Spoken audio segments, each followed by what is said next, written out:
is well capitalized, meaning it has enough cash to sustain itself. So why is the share price falling?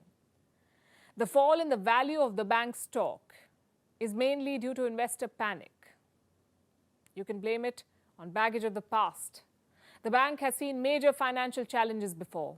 In fact, before the 2008 crisis, this bank tried to compete with the giants from Wall Street.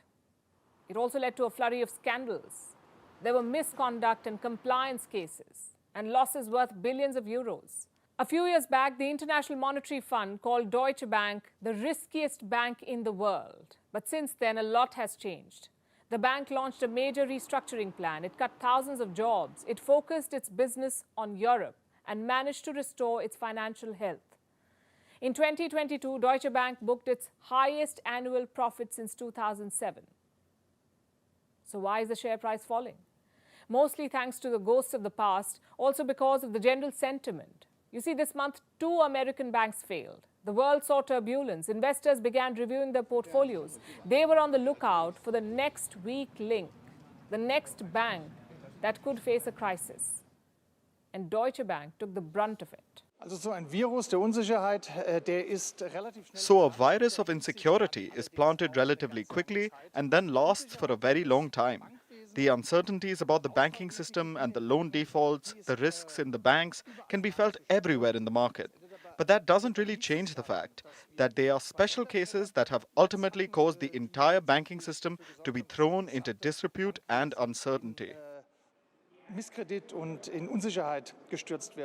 Uncertainty.